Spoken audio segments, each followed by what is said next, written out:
Улсын их хурлын дарга хэм гишүүд та бүхэндээ би өнөөдөр өнгөрсөн 3 жилийн хугацаанд олон зүйл дээр хамт ажилласанд талархж байгаагаа илэрхийлэх гэсэн юм аа. Баярлалаа. Энэ улсын их хурл бол маш онцлогтой ийм улсын их хурл байлаа. За миний хувьд ч гэсэн дөнгөж ерөнхий сайдаар томилогдох үед танхим яг ингэж хуралдаж бас чадахгүй юм байсан цаг хугацаа. Бүгдээрээ масктай, бүгдээрээ шилэн хоргоны цаанаас хоорондоо харьцдаг, бас хоорондоо уулзах чадахгүй байсан ийм цаг хугацаа. Тухайн үед хил хизээ нээгдэх нь тодорхойгүй, эрх зүйн орчин маш хүнд. Эдийн засаг хасах 4.7% болцсон. Улсын төсөв 30 орчим хувиар тасардсан байсан ийм цаг хугацаа. Өнөөдрийг хүртэл би парламентын гишүүдтэй энэ хүндрэлтэй нөхцөл байдлын талаар бас талархал илэрхийлж амжаагүй л өнөөдрийг хүрлээ. Та бүхэн маань цар тахлыг даван туулах засгийн газрын багц бодлогыг дэмжиж чадсан. За энэ агуулгаараа боловсролын салбарт хэмнэгдэжсэн төсвөөр одоо улсын төсөв явж вакцинжуулалтыг бид нар цаг алдахгүй татан авцарч тэр төвөгтэй хүндрэлтэй одоо мөн улс төр дөгцсөн ийм үед манай парламентын гишүүд хэдийгээр намын хувьд өөр үзэл баримталтай ч гэсэн улсынхаа хувьд бүгд нэгдмэл том зургаар харж байсан би талархах учиртай. Ингэж чадсанараа бид нар цар тахлыг давж чадсан. 2 сарын 14-ний өдөр байсан. Бид нар 2 сарын 14-ний өдөр одоо цар тахлын хамгийн сүүлчийн хязгаарлалтуудыг одоо цуцалж нэг үгээр хэлбэл олон нийтийн одоо олон үйл ажиллагаанууд бас нээгдэжсэн. Тэр өдөр бид нар хамтдаа бас баярлаж Аз нөхөн талын бүсд анх удаа бас цар тахлыг цуцалсан улс орнуудын нэг боллоо гэж хамтдаа уулзж байсан. За харамсалтай нь яг 14 хоногийн дараа 2 сарын 14-ний 24-нд Оросын албаны улс Украины дайн эхэлсэн. Залгаад бензин шатхуунаас эхлээд замун одоо манай уул уурхаан салбарын гол тесрэх дэлбэрэх бодисуудаас эхлээд бүгд тасарсан, наран цэцгийн тоснаас эхлээд бүгд хомсдол үүссэн. За энэ үе засгийн газраас мөн л одоо үнэ докторжуулалттай холбоотой ийм одоо багц хуулийн төслийг оруулж ирсэн улсын их хурл дэмжсэн. Ингэснээр бид нар шатхууны хүртээмжийг дээшлүүлэх, за мөн одоо бомбд гээд олон зүйлүүдийг хамтд нь авч явах ийм одоо боломжийг гаргасан. Засгийн газар шин сэргэлтийн бодлогыг дэвшүүлж бомбуудаа нээх, энэ дээр хувийн хвшилтэйгээ хамтарч ажиллах ийм одоо бодлогыг гаргаж, за тухайн үед бид нар валютын нөөц маш хүнд болсон. Олон жилийн хувьд бас талцсан маргасан оюутлогын гүний урхаг эхлүүлэх 2.3 тэрбум орчим долларын хөр хоригдлогдсон байсан. Энэ дээр манай улсын их хурлын түр хороо, парламентын гишүүд, за онцгойлон би бас арчсан намынхандаа талархал илэрхийлэх учиртай. Ягаад гэвэл тэр үед бүгд надтай орж ирж уулзж исэн. Улс төрчих, улс төрчихгүй юм гэж байна. Яг энэ одоо гүний урхаатай холбоотой, эдийн засгтай холбоотой энэ том асуудал дээр бид нар засгийн газрын бодлогыг дэмжинэ. За бас хүн намын дарга, дорж чанд дарга бас танд талархж байгаа илэрхийлье. Ингээд бид нар нэгдмэл байдлаар олон жилийн хувьд гацсан төслөө өргөжлүүлснээр валютын нөөц эргэж нэмэгдэх ийм одоо том боломж бол бас биднэрт гарсан. За мэдээж бид нар хамтдаа бас ярилцж байсан зүйл бол энэ олон жил богширсан бас ийм авилгын асуудалтай нам харгалзахгүй тэмцэх. За олон богширсан асуудлуудыг бас бид нар ил тод болгох ийм асуудлууд гарсан. За энэ дээр манай парламентын нэр бүхий гишүүд маань ч гэсэн хүнд байдалд орсон. Гэхдээ л дараалсан олон сонсголуудыг хийж бид нар олон сангуудыг ил тод болгож эрх зүйн орчноо маш чанга болгож улсын их хурл засгийн газрын гишүүд өөрсдөө одоо төрийн тендерт оролцохгүй гэдэг ийм том улс төрийн шийдвэрийг манай парламент гаргаж чадсан. Мэдээж тухайн үед саналын хувь зөрүүтэй олон зүйл байсан боловч үүнийг бас хийж чадсан.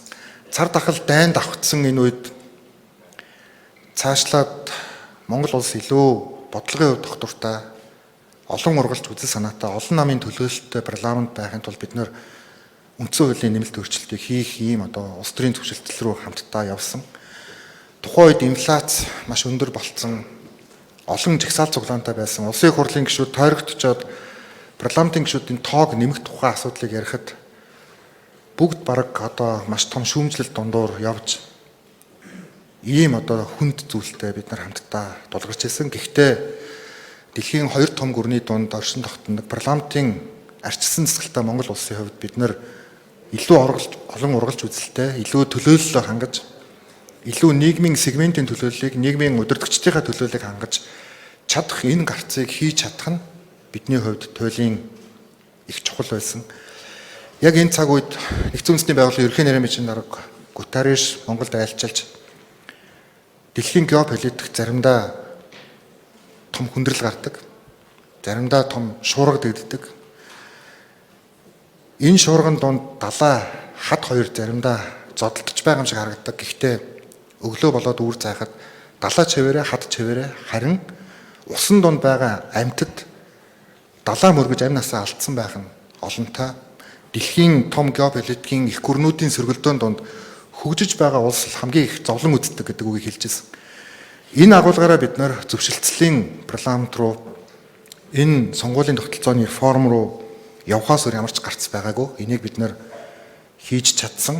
Ингээд бид нар 76 та парламентыг түүх болгон үлдээж нэн шин 126 парламенттай бас холимог тогтолцоотой энэнгүүр нийгмийн экспертүүд, эрдэмтэн судлаачдын дуу хоолой парламентод тусалбан орж ирэх ийм тогтолцооны реформыг бид нар үндсэн хуулиараа бас амьлуулж чадсан. Үүнд би бас талархах ёстой.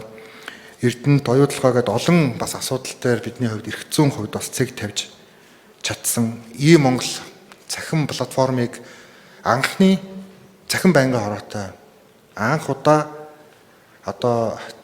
эдийн засгийн хөгжлийн яам буюу үндэсний бодлого тодорхойлдог институцээ шадар сайдын статустай гаргаж ирсэн парламент, мөн анх удаа цахимаар хуралдсан парламент, мөн цахимжлалтын байнгын хороо байгуулж цахим яам байгууллагыг дэмжсэн парламент бас байж чадсан.